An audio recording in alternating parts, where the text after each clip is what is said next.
भारती। सखी सहेली। हाँ बुआ जी, आपको बहुत बहुत नमस्कार और सभी सुनने वाली सखियों और श्रोताओं को संगीता श्रीवास्तव का नमस्कार। नमस्कार नमस्कार। और योग जो है वो जोड़ने वाली बात है और संगीता बिटिया ने पहले बुआ को जोड़ा और फिर सारे श्रोताओं को भी कार्यक्रम में जोड़ लिया। और 3 बजते ही हमारे श्रोता तो वैसे भी हमारे साथ ही जो हैं वो हमारे साथ आ जाते हैं। तो बहुत बहुत स्वागत है आप सभी का, ढेर सारा प्यार स्नेह आशीर्वाद के साथ यथा योग्य अभिवादन। और अब जब यथा योग्य की बात आती है तो समय हो गया है कि हम लोग विषय जैसे बताते हैं तो बता देते हैं कि आज अंतर्राष्ट्रीय योग दिवस है। संयुक्त राष्ट्र सभा द्वारा 11 दिसंबर 2014 को मनाने का प्रस्ताव स्वीकार कर लिया गया था। तो आज हम मना रहे हैं, उसके संग संग आज विश्व संगीत दिवस भी है। जी जी। और सखी विशेष में आज बात करेंगे बुआ जी शांति देवी जी की। जी जी। और अंक विलास में आज का अब अंक आ गया है अंक 8। तो 8 अंक के बारे में बात करेंगे। अच्छा। और व्यंजन भी तो है। अच्छा, वो बताओगे? जी जी बिल्कुल बिल्कुल। हर बार बेचारा यही ठंडे बस्ते में चला जाता है। हाँ। लेकिन आज हम कोशिश करेंगे कि आपको कुछ बताया जाए, कुछ हम भी करेंगे, कुछ आप भी प्रयास करिए कि कुछ बता दीजिए। और संगीत और योग जो है लगभग हमारे सभी साथियों ने यही कहा कि भाई एक संग आया है और लगभग दोनों का उद्देश्य एक ही है जी, यूं कहा जाए। हालांकि योग जो होता है सिर्फ और सिर्फ अपने लिए होता है, हम खुद से जुड़ते हैं। और इस बार का थीम भी ऐसा ही है, स्वयं और समाज के लिए योग जी, है ना। तो इसका जो स्वयं और समाज के लिए योग का मतलब कि पहले हम स्वयं से जुड़ते हैं, फिर हमारी चेतना का विस्तार होता है और जाहिर है कि एक आनंद का वातावरण जब आता है तो एक स्वस्थ समाज जो है वो अपने आप बन जाता है, उसका निर्माण होता है। हाँ। तो हमारे साथियों ने बहुत सारी बातें लेकर तन और मन भी स्वस्थ हो जाता है एक साथ ही। हाँ, सही।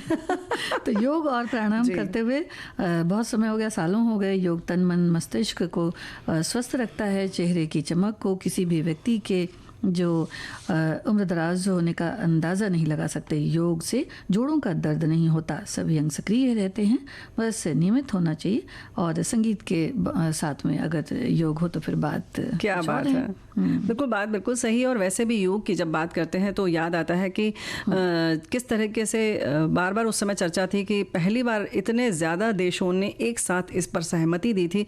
177 देशों ने सहमति दी थी 2014 की जब हम बात कर रहे हैं। जी, जी, जी। और जब प्रस्ताव रखा गया तो इतना किसी भी विषय के संग नहीं हुआ था। तो जाहिर है ये शरीर तन मन धन सब तरीके से जुड़ा हुआ है। हाँ, और ये विषय जी जी। और जो अभी मैंने जो मैसेज पढ़ा, हाँ, उनका भी बहुत बहुत धन्यवाद कर देते हैं। जी, वो हमारे एक श्रोता ने भेजा था। तो थीम भी हमारे एक श्रोता ने लिखकर भेजी और इसके संग ये कह रहे हैं कि 10वें अंतर्राष्ट्रीय योग दिवस के उपलक्ष्य में भारत सरकार इस शक्तिशाली अभ्यास के प्रति आपकी प्रतिबद्धता को सुदृढ़ करने के लिए एक विशेष अवसर प्रदान कर रही है। बात तो बिल्कुल सही है कि बहुत सारे लोग लिख रहे हैं कि हम रेगुलर करते हैं, कुछ लोग लिख रहे हैं कि भाई नहीं हो पाता है, लेकिन इसको करते रहें। और हम जब करते हैं तो जाहिर है संगीता बेटिया, एक बात और है कि बच्चों के मन में एक बात आती है कि वो भी करने लगते हैं जब उनका यूँ कहें कि उन्हें थोड़ा सा समय मिलता है या थोड़ा सा परिपक्वता आती है दिमाग में, तो वो भी करने लगते हैं, है ना? जी जी। हाँ। और हमारे साथी लिख रहे हैं कि 21 जून एक अनोखा दिन है जो योग और संगीत के उत्सव का प्रतीक है। इन दो घटनाओं ने सदियों से शारीरिक और मानसिक स्वास्थ्य में क्रांतिकारी बदलाव किया है। संगीत और योग अलग अलग जादू कर सकते हैं और चमत्कार एक साथ। संगीत मूड को नियंत्रित करने के लिए, जबकि योग अपने प्रसिद्ध स्वास्थ्य लाभों के अलावा अपने दिमाग को शांत करने के लिए है। दोनों आपके मन से नकारात्मकता को बाहर निकालकर सकारात्मक ऊर्जा से भर देते हैं। ध्यान के एक भाग के रूप में भावपूर्ण संगीत और मंत्र का जाप दोनों ही मानसिक स्वास्थ्य के लिए ध्यान और औषधि का साधन हो सकते हैं। चाहे योग हो या संगीत, ये सब एक उपयुक्त ध्वनि आवृत्ति के बारे में है जो शारीरिक और मानसिक बीमारियों को ठीक कर सकता है। और बुआ जी, इसी वजह से होता यह है कि जब संगीत बजता है तो मन नहीं होता कि बिल्कुल उधर की ही तरफ चलते चले जाए, बिल्कुल बांध लेता है। बिल्कुल जी, बांध लेता है। तो संगीत कुछ ऐसा ही है जिससे तन और मन दोनों ही स्वस्थ रहते हैं जी। और बुआ जी, जैसा कि हमारे श्रोताओं ने लिखा भी है कि 11 दिसंबर 2014 को संयुक्त राष्ट्र के 177 देशों द्वारा 21 जून को अंतर्राष्ट्रीय योग दिवस को मनाने के प्रस्ताव को मंजूरी दी गई और भारत के इस प्रस्ताव को 90 दिन के अंदर पूर्ण बहुमत से पारित किया गया, जो किसी प्रस्तावित दिवस को संयुक्त राष्ट्र संघ में पारित करने के लिए सबसे कम समय है। तो ये बहुत एक अलग सी बात है। और उसके बाद वैसे भी अगर देखा जाए तो 21 जून का दिन जो है उत्तरी गोलार्ध में वर्ष का सबसे लंबा दिन होता है और योग भी मनुष्य को दीर्घायु बनाता है। तो और जगह जगह जो है हाँ, ये कह सकते हैं ना कि अब दिन जो है वो आज सबसे बड़ा है, फिर धीरे धीरे छोटा होने लगेगा, क्योंकि सर्दियाँ आनी शुरू हो जाएंगी तो बहुत धीरे धीरे करके छोटा होना शुरू हो जाएगा। तो एक ये भी भौगोलिक स्थिति भी कह सकते हैं, और ये जो ग्रह नक्षत्र जो चल रहे हैं उनकी सबकी चाल और गति उसी हिसाब से सब कुछ निर्धारित होती है। लेकिन हम अपने शरीर की जब बात करते हैं तो उसकी जो गति है जो भी निर्धारित करना है ना, जो नाड़ी है, हार्मोन्स हैं। हमारे साथियों ने कल परसों हम लोग लगातार योग पर बात कर रहे हैं कि हमने बात की थी कि बहनों के लिए कि किस तरीके से स्त्रियों के लिए योग बहुत ज़रूरी है। तो उसमें भी यही था कि हम लोग का जो हार्मोनल चेंजेस बहुत ज़्यादा होते हैं, जी। और हार्मोन्स जो होते हैं वो अंतःस्रावी जो ग्रंथियों के माध्यम से होते हैं, उनको नियंत्रित करना बड़ा मुश्किल है। बिल्कुल छुपे हुए हैं ना ये तो। हाँ, तो योग के माध्यम से ये काफ़ी कह सकते हैं कि कुछ हद तक काफ़ी बल्कि संतुलित हो जाते हैं। और एक चीज़ और भी है बुआ जी, जैसे तनाव आज के समय में बहुत ज़्यादा रहता है, तो अगर योग किया जाए तो उससे तनाव से भी काफ़ी मुक्ति मिलती है, क्योंकि कहीं ना कहीं हम ध्यान को अपने केंद्रित करते हैं और थोड़ा सा ये भी सोचते हैं कि भाई अगर हम योग करने आए हैं तो फिर कुछ अच्छा ही होगा, कुछ दिखने में भी अच्छा होगा। ये भी एक खुशी वाली बात होती है। बिल्कुल, तो यही तो हम भी कह रहे हैं कि जब हम शांत होते हैं तो एक वातावरण अलग होता है, हम अपने आप में रहते हैं, आनंद में रहते हैं। और इसके लिए जाहिर है कि जब हम आनंद में रहेंगे तो एक एक करके हर व्यक्ति एक इकाई जब आनंद में रहेगी, हर एक इकाई, तो इस जाहिर है कि जो हमारा पूरा वातावरण है वो ऐसे ही खुशनुमा बन जाएगा, है ना, प्रभावित हो जाता है। बिल्कुल। देखो बहुत सारे लोग योग करते हैं, हमारे साथी लिखते हैं कि योग तो कभी नहीं किया, मगर जब से समझ आई है तब से आज तक संगीत से जुड़े हैं, और संगीत बिना जीवन की कल्पना करना मुश्किल है। तो संगीत की बात तो वाकई बहुत मधुर है। अगर संगीत के बारे में बताऊं तो विविध भारती के मीठे मधुर भाव, प्रणय गीत, नए पुराने भूले बिसरे गीत, भजन, गज़ल, सभी की मिठास केवल विविध भारती पर मैंने सुना। जब से इन्होंने कुछ लिखा है कि बीमारी से पीड़ित हूँ, लकवा पैरालिसिस से पीड़ित हूँ, तो मेरे साथ विविध भारती से बहुत ऊर्जा, मन लगा रहता है, टेंशन नहीं, सभी भूल जाता हूँ, कुछ मेरे साथ घटा है। तो वाकई बहुत अच्छी बात है कि अपने आप को कहीं हम इस तरह से लगा लेते हैं ना संगीता बिटिया, तो जो तकलीफ़ें हैं वो थोड़ी सी किनारे हो जाती हैं। ख़त्म तो नहीं हो सकती लेकिन हाँ हो जाती हैं। जी, और समय भी थोड़ा कट जाता है। जी हाँ, बिल्कुल सही बात है। संगीत में वो तासीर तो है ही, और संगीत सुनते रहना चाहिए। और एक और हमारे श्रोता ने लिखा है कि 21 जून को अनोखा दिन है, योग और संगीत के उत्सव का प्रतीक है। दो घटनाओं से सदियों से शारीरिक और मानसिक स्वास्थ्य में क्रांतिकारी बदलाव किया है। इन दोनों ही चीज़ों के बारे में इन्होंने लिखा है। और संगीत और योग अलग अलग जादू कर सकते हैं। ये चमत्कार एक साथ, संगीत मूड को नियंत्रित करने के लिए, जबकि योग अपने प्रसिद्ध स्वास्थ्य लाभों के अलावा आपके दिमाग को शांत करने के लिए है। दोनों आपके मन से नकारात्मकता को बाहर निकालकर सकारात्मक ऊर्जा से भर देते हैं। ध्यान के एक भाग के रूप में भावपूर्ण संगीत और मंत्र का जाप दोनों ही मानसिक स्वास्थ्य के लिए ध्यान और औषधि का साधन हो सकते हैं। चाहे हो योग हो या संगीत, ये सब एक उपयुक्त ध्वनि आवृत्ति के बारे में है जो शारीरिक और मानसिक बीमारियों को ठीक कर सकता है। बुआ जी, इनका धन्यवाद करते हैं। योग की बात भी चल रही है, संगीत की भी बात चल रही है। हमारे साथी लिखते हैं कि संतों ने भी क्या खूब कहा है, योग भगाए रोग, क्योंकि योग एक ऐसी औषधि है जो हर मर्ज को ठीक कर सकती है, वो भी मुफ्त में। इसमें सबसे ख़ास बात यह है कि ये किसी दवा दुकान में नहीं मिलती, बल्कि हमारे शरीर के अंदर ही मिलती है, जिसमें प्रकार श्वास हमारे शरीर को चलता है। ठीक उसी तरह योग की कला हमारे रक्त कोशिकाओं को हमारे रग रग में समाहित करने में महत्वपूर्ण भूमिका निभाती है। श्वास को स्वच्छ रखकर हमारी धमनियों में पहुंचाती है। शरीर की हिफाजत अनुलोम विलोम प्राणायाम करके धन से अधिक करनी चाहिए, क्योंकि तबीयत बिगड़ने के बाद बैंक में जमा पूंजी भी आपके शरीर को नहीं बचा सकती, क्योंकि ये एक ऐसी जगह है जहाँ पर आप अपने परिवार के साथ अंत तक रहते हैं। अपने शरीर को स्वस्थ रखने के लिए नियमित रूप से योग कीजिए, क्योंकि इसे नियमित करने से आपके शरीर की इम्यूनिटी सिस्टम को तेज़ गति से बढ़ाती है। हमेशा आप अपने सेहत से प्रेम कीजिए, वरना आप किसी से भी प्रेम करने लायक नहीं रह जाएंगे। मेरा सभी विविध भारती रेडियो सुनने वाले मित्रों को विश्व योग दिवस की बधाई। तो योग बहुत फ़ायदेमंद है। और कहते हैं, कुछ लोग ये कहते हैं कि भाई समय नहीं है, लेकिन योग ऐसी चीज़ है कि जिसके लिए आपको थोड़ा भी समय है तो वो निकालना बहुत ही अच्छा सेहत। लेकिन मन नहीं करता है करने का ना। कई बार तो ऐसा। तो संगीत सुन लीजिए ना, उसके संग संग एक संगीत लगा लीजिए, तो मन भी लगेगा, और इधर तन से जो है अपने व्यायाम करिए, यानी योग कीजिए। जी। और एक और श्रोता ने लिखा है कि संगीत में गायन और वादन श्रेष्ठ शारीरिक योग है। गायन प्राणायाम का सहज रूप है। संगीत से आत्मा पुष्ट होता है और मन को सुकून मिलता है। विश्व में हर तरफ फैली हुई शक्ति संगीत ध्वनि से वशीभूत है, संगीत ही योग है, योग ही संगीत है। तो इन्होंने कुछ लिखा है कि नाद अधिनम जगत सर्वम, राग अधिनम देवम सर्वम। क्या बात कई चीज़ों को अगर ध्यान से देखेंगे बुआ जी तो हर चीज़ में ही संगीत नज़र आता है। बिल्कुल संगीत नजर आता है। जैसे तुम्हारे नाम में संगीत है, इसीलिए हमारे साथी लिख रहे हैं अच्छा कि संगीत दिवस और संगीता श्रीवास्तव जी, क्या ये एक योग नहीं है? तो बड़ी अच्छी अच्छी प्यारी प्यारी बातें आप सब निकाल ही लेते हैं कार्यक्रम में। बहुत अच्छी बात है। अंतर्राष्ट्रीय योग दिवस और संगीत दिवस की शुभकामनाएं देते हैं, बधाई देते हैं एक बार फिर से। संगीत सुनते रहिए और फिर हम बात क्या करेंगे अब। तो भाई दुख सुख की जब बात आती है ना, तो योग करने से क्या होता है कि आपको इन सब की अनुभूति नहीं होती, या उस स्तर पर नहीं होती जितनी कि एक सामान्य जन को होती है। यानी कि हम अपने के साथ में रहते हैं, खुद से जुड़े रहते हैं, किसी बाह्य चीज़ पर निर्भर नहीं रहते हैं, चाहे वो सुख की बात हो चाहे दुख की बात हो, और तभी हम किसी मकाम को हासिल कर पाते हैं। और ऐसी ही मकाम हासिल करने वाली शांति देवी जी की आज हम बात करने जा रहे हैं, है ना। गोदना पेंटिंग को वैश्विक स्तर तक पहुंचाने के लिए इन्हें जाना जाता है, और इन्हें इस बार पद्मश्री से भी सम्मानित किया गया है ना। हाँ, गोदना पेंटिंग को इनके प्रयास से अमेरिका, जापान और हांगकांग समेत कई अन्य देशों में ख्याति मिली है। इसके अलावा शांति देवी ने लगभग ऐसा आता है पढ़ने में कि 20,000 से ज़्यादा महिलाओं को इस कला में प्रशिक्षित भी किया है, जो अब भी जारी है, यानी इनका प्रयास अभी भी जारी है।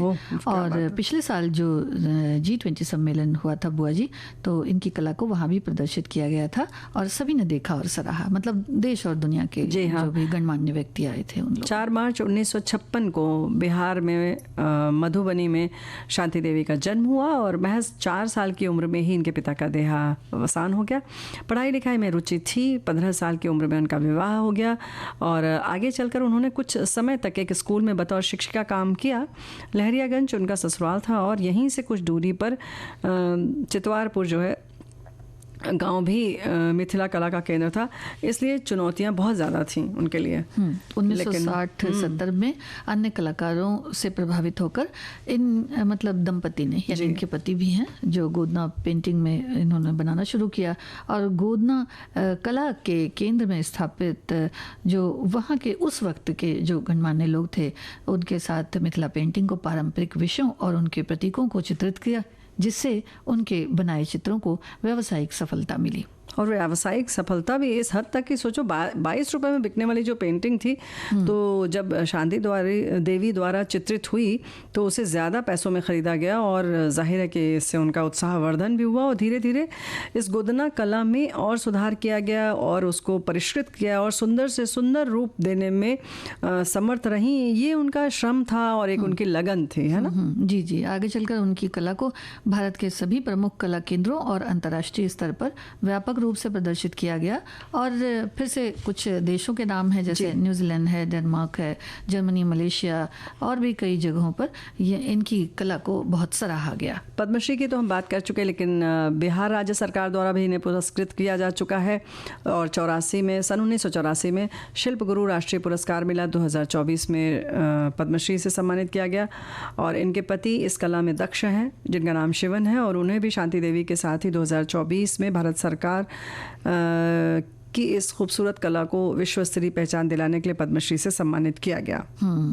पछेना भी कहते हैं बुआ जी। अच्छा, हाँ, पछेना अंकन जिसे कहते हैं ना। गोदना को गोदना कहते हैं, गोदना गोदा गया कहते हैं ना, जैसे गोदना, पछेना जी, पछेना भी कहते हैं। हाँ, तो ये काफी तो अंकित ही तो करते हैं ना शरीर पर, इसीलिए उसको अंकन कहते हैं। और बाकी फिर जब दीवार और कहीं और वस्तु पर करते हैं तो उसे भी अंकन कहते हैं। जी जी, और इसका जो जुनून है, देखिए इतनी प्राचीन कला है लेकिन उसके बाद भी इसका जुनून एकदम बरकरार रहता है, जैसे कि संगीत का होता है। हाँ, देखिए ऐसा ही तो सुरीला संगीत होता है ना जी, तो बिल्कुल खो जाते हैं, बिल्कुल खो जाते हैं। में तासीर ही ऐसी है। जी हाँ, बिल्कुल तासीर ऐसी ही है और बहुत सारी चीज़ों में ऐसी ही तासीर है।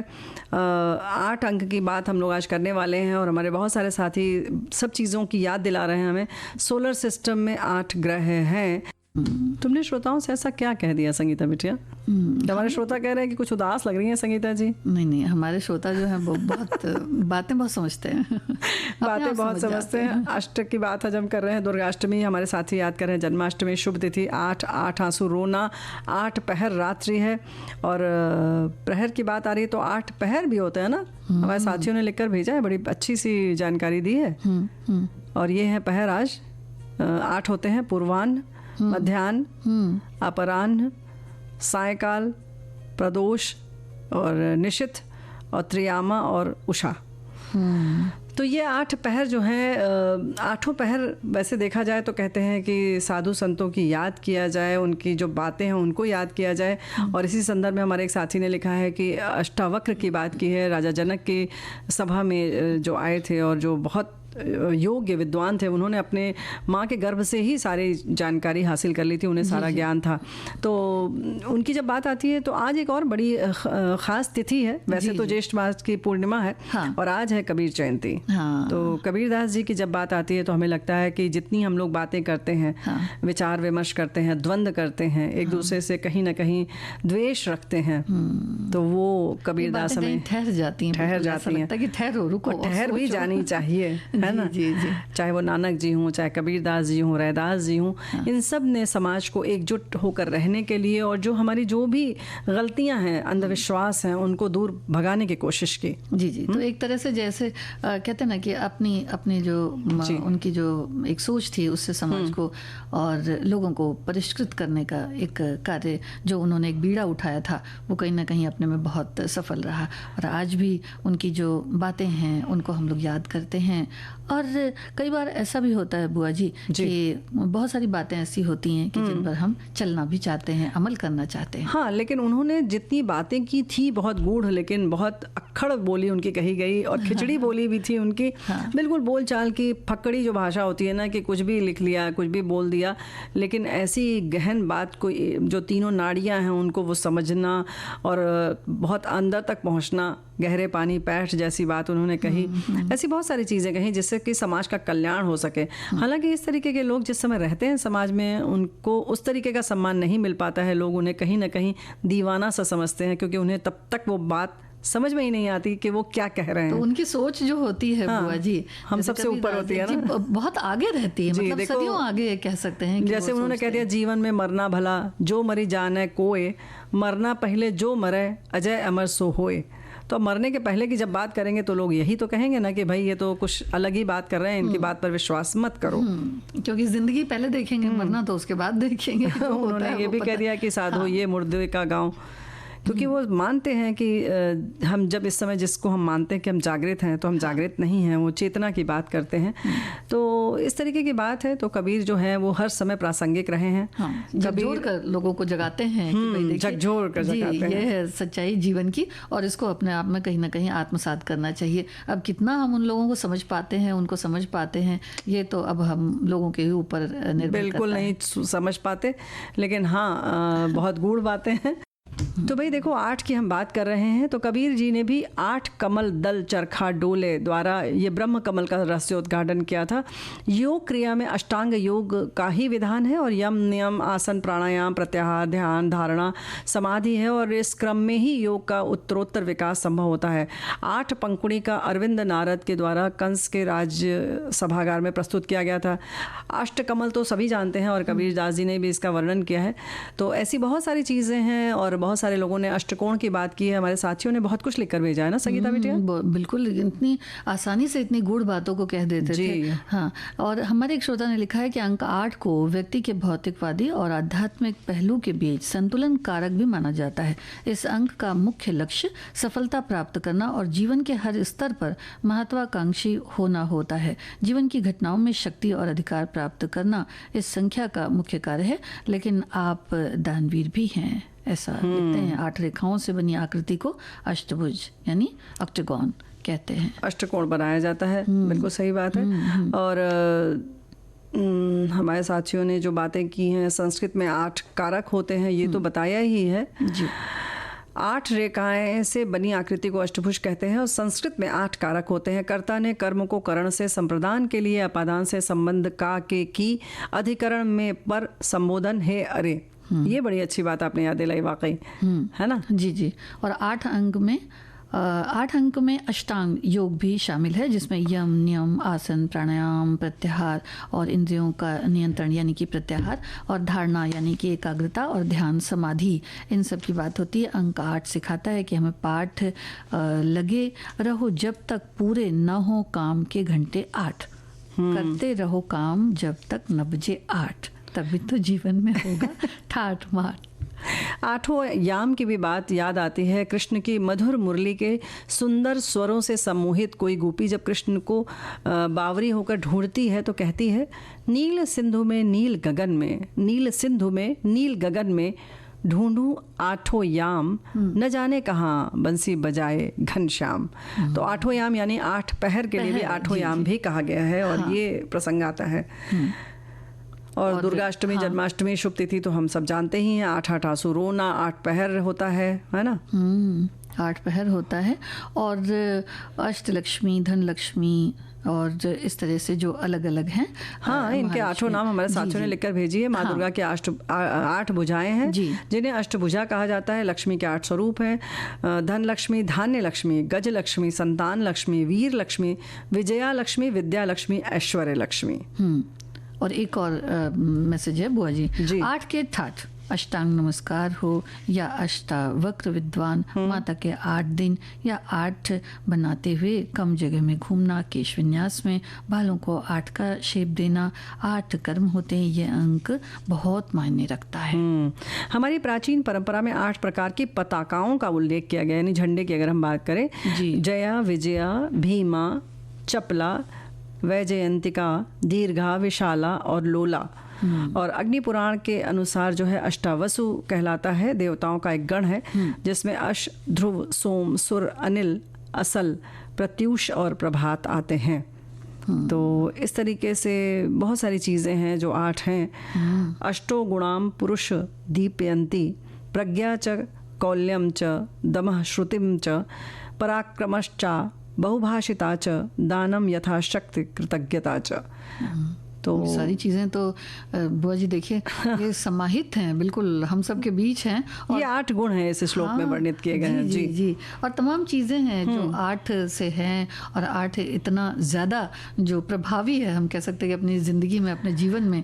और या फिर बात करें कि जैसे अध्यात्म की बात है, या किसी अनुष्ठान से जोड़ने की बात है, या कुछ गणितीय कुछ हिसाब है तो उसमें भी बहुत महत्वपूर्ण है। हाँ जी, बहुत ऐसे ही बहुत सारे अष्टभुजी वो होते हैं ना, विग्रह जो बनते हैं, उसमें भी 8 कोण अधिकतर पाए जाते हैं विग्रह में भी।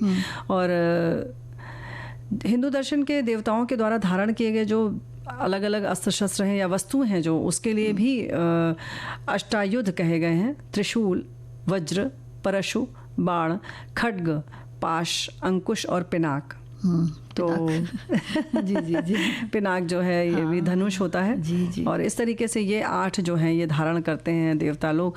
तो इस तरीके की बातें तो बहुत सारी हैं। हाँ, कुछ ना कुछ छूट ही जाता है, छूट जाता है। हाँ, लेकिन खाना ऐसी चीज़ है कि ये नहीं छूटती है। अक्सर जो लोग बहुत सारी चीज़ें भूल जाते हैं ना, तो उनसे यही हमारी अम्मा कहती थी, खाना तो नहीं भूले ना, बाकी चीज़ भूल गए।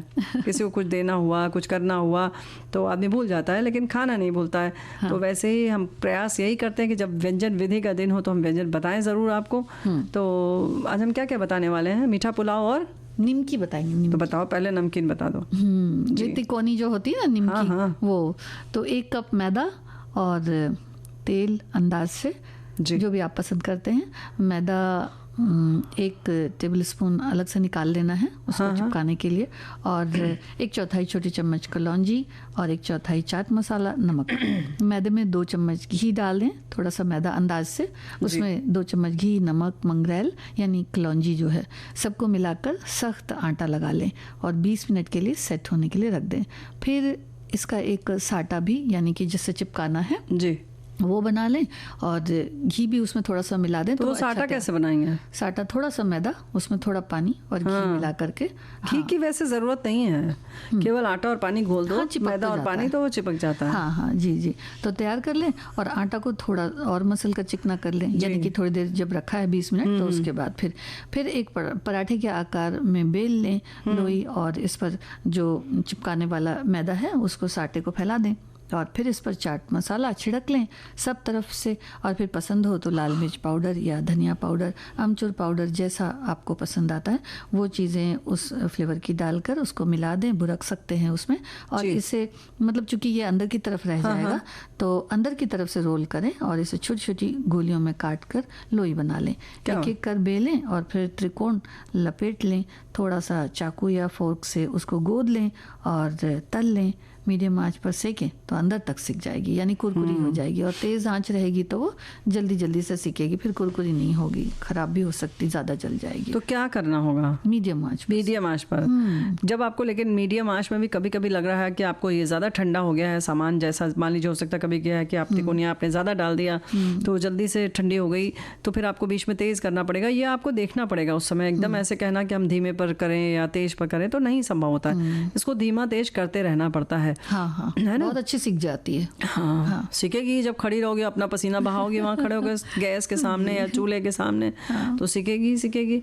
लेकिन भाई फिर भी बहुत सारी चीज़ों का ख्याल रखना पड़ता है। मीठा पुलाव बना लेते हैं, 1 कप चावल चाहिए, इसके लिए गुनगुने पानी में 1 घंटे तक भिगा दे और फिर 1/4 चम्मच ऑरेंज या रेड फूड कलर ले लें। कटे हुए काजू, बादाम, किशमिश, गरी के टुकड़े ले लें, जैसा भी आपको जो पसंद हो इसमें, और 6-7 छिली हुई छोटी इलायची के दाने इसके लिए चाहिए। आधा कप दूध चाहिए, 3-4 लौंग चाहिए, 20-25 धागे केसर के डालकर दूध में भिगो दीजिए, तो इससे अच्छी सी वो उसकी घुट जाती है उसमें। 1 कप घी चाहिए, 3/4 कप शक्कर चाहिए। 1 लीटर पानी में जो आपने खाने वाला रंग है वो डाल लिया है, डालने पहले उसको उबलने दीजिए। फिर चावल पकने के लिए इसमें डालना है, हल्का कम पका हुआ रखिए इसको, मतलब चावल को पकाना है लेकिन पूरा ना पके, थोड़ा सा कम रखें। फिर इसको छन्नी में चावल छान लीजिए, उसका पानी निकाल लें। अब गैस पर दूसरी कढ़ाई या पैन जो छिछला रहे उसे रख लीजिए और घी गरम कर लें उसमें। पहले फिर पतले कटे हुए नारियल जो होते हैं वो, फिर उसके टुकड़े डाल दें। फिर काजू, कटे हुए बादाम, उनको हल्का हल्का भून लीजिए तो बहुत अच्छा रहेगा। थोड़े से निकाल लीजिए, अलग रख लीजिए। बाकी के ड्राई फ्रूट्स में 3-4 लौंग, इलायची के दाने डालकर थोड़ा ब्राउन होने पर उसमें चावल डाल दीजिए और चीनी डालकर मिलाने के बाद केसर वाला दूध चावल पर डाल दें धीरे धीरे, और किशमिश भी डाल दें। अब ढककर 10 से 15 मिनट इसको पकने दीजिए। ड्राई फ्रूट डालकर फिर इसको सजा लीजिए। इसके संग एक बात और है कि ये बचे हुए चावल का भी बहुत अच्छा बनता है। अगर आप चावल बच गया है तो ऐसे ही घी में आप लौंग, इलायची जो भी आपको डालना है वो डाल लीजिए और मेवे वैसे ही तल के निकाल लीजिए। फिर आप चावल डालिए और वैसे ही शक्कर डाल लीजिए और घी डाल के पकाइए और उसके बाद गार्निश कर लीजिए। और अगर आपके पास खोया है, नहीं खोया है, अगर आपके पास बर्फ़ी है 1-2, तो इसको अगर आपने मिला दिया तो समझिए कि बस स्वाद और बढ़ जाएगा। ये बिल्कुल मीठा पुलाव क्या, ये तो बिल्कुल मतलब मिठाई जैसा हो जाएगा। हाँ, अच्छा लगेगा, बहुत रिच हो जाता है। जी जी, तो बहुत स्वाद बढ़ जाता है। मज़ेदार मैसेज आ रहे हैं और बड़ा अच्छा लग रहा है, इसलिए कि देखो जैसे इन्होंने क्या लिखा है, तुम पढ़ो, हम तो नहीं पढ़ पा रहे हैं, हमको तो नहीं अच्छा लग रहा है। बुआ जी, हाँ, इन्होंने लिखा है कि व्यंजन आप सखी सहेली कार्यक्रम में मिला बनाने के तरीके बता देती हैं। हाँ, रुकिए, मैं पढ़ रही हूँ इनका मैसेज कि व्यंजन जब आप सखी सहेली कार्यक्रम में बनाने के तरीके बता देती हैं तो महिलाएं सुन तो लेती हैं, जब बनाने के लिए बोला जाता है तो कहती हैं गर्मी कितनी है, मैं उतनी देर चूल्हे के पास खड़ी नहीं रह सकती, मौसम थोड़ा बदलने दीजिए श्रीमान जी। चलिए, कम से कम ये आश्वासन तो मिला कि मौसम बदलने दीजिए। लेकिन एक बात है, महिलाएं क्यों सुन लेती हैं? हमारे जो बंधु लोग सुनते हैं, भाई बंधु लोग, ये तो उनके लिए भी हमने तो कभी नहीं कहा कि सिर्फ बहनें ही ये व्यंजन बनाएंगी। तो कभी आप प्रयास करिए, पूरा खाना अगर घर में श्रीमती जी बना रही हैं तो श्रीमान जी अगर ये व्यंजन बना लें खास तौर से तो कितना अच्छा हो जाए। और फिर खड़े भी तो हो सकते हैं साथ में, साथ में खड़े हो। अच्छा, हाँ, बना रही हो तो चलो बना। तब भी नहीं, हमारी बहनें नहीं खड़ी होंगी, क्यों खड़ी हो? देखो, अब बारिश शुरू हो जाएगी, सावन का महीना आ गया, तरह तरह की पकौड़ियाँ तो बनाएंगी, भजिया बनाएंगी। लेकिन फिलहाल जो तुमने बताया था नमकीन, जो नमकी जिसको कहते हैं, उसका पूरा आपने जैसे तैयार कर लिया आटा, तो उस मैदे में मतलब तो मैदे में आप पहले तो हम थोड़ा सा क्या करते हैं कि अगर आप समय है तो आधे घंटे पहले अगर आपने गूंथ लिया है तो उसमें ज़रूर डालें सूजी, बारीक वाली, तो उससे थोड़ा कुरकुरापन आता है। अच्छा, उसके संग संग क्या है कि आप आलू अलग से तैयार कर लीजिए उसमें भरावन के लिए, और आलू को खूब अच्छे से भूनिए और आलू उबाल लीजिए पहले। उसके बाद उसमें आप जैसे भी आप चाहें तो नमक मतलब जीरा और ये सब चीज़ें डाल के, अदरक हरी मिर्ची डाल के मसाला अपने हिसाब से आप डाल लीजिए, हरा धनिया अच्छे से डाल लीजिए, लेकिन उसको लगभग पीस से लेना है, मतलब मैश कर लेना उसको। अच्छा जी, बिल्कुल। और उसको जब कर लें, और ये जैसे गोल बेलने तक तुमने तो बताया था, वो प्रक्रिया वही रहेगी लगभग। और उसके बाद उसमें एक लेयर जो है, एक परत जो है इस आलू की फैला लीजिए। बहुत मोटी नहीं करनी है आपको, समझिए बहुत पतली करनी है ना, मतलब बहुत ही पतली होनी चाहिए, जितनी समझिए कि रोटी का आटा मतलब बेलते हैं बस उतना ही होना चाहिए, थोड़ा सा उससे ज़्यादा होगा बस। और उसके बाद उसको रोल कर लीजिए, यानी गोल गोल बेलन जैसा उसको बना लीजिए, जैसे रोल करते हैं ना चीज़ों को, तो वैसे अंदर आलू अंदर रहेगा, मैदा बाहर रहेगा, और उसको रोल कर लीजिए। लेकिन उसके नीचे जो है पहले मैदा जहाँ आपका है उसमें खूब अच्छे से आटा लगा लीजिए, मतलब मैदा बिछा लीजिए, परथन जिसको कहते हैं, और उसका रोल कर लीजिए और दोनों तरफ से टाइट दबा लीजिए, बंद कर लीजिए उसको, बल्कि उसको चपटा कर लीजिए थोड़ा सा, मतलब करीब 1.5 अंगुल हो जाएगा, उसको चपटा कर लीजिए। और फिर उसको कम से कम 1-1 सेंटीमीटर या 2 सेंटीमीटर जितने आप काट लीजिए, और उसका फिर से दबा लीजिए और तल लीजिए उसको। देखिए इतना स्वादिष्ट ये नमकीन तैयार होगा कि पूछिए मत। और ये होगा आलू का रोल, और जल्दी भी बन जाता है, बहुत जल्दी बनता है और बहुत समय नहीं लगता, क्योंकि समोसा बनाने में क्या होता है, उसको बेलो, भरो, फिर रखो, साटा लगाओ, तो बहुत समय लगता है। और ये बहुत क्रिस्पी बनता है, उसमें बहुत ज़्यादा आलू नहीं होता, तो बहुत स्वादिष्ट लगता है। लेकिन इस स्वादिष्ट की जो पिटारी है इसको समेट लेना पड़ेगा जी। सभी को संगीता श्रीवास्तव और बुआ का नमस्कार।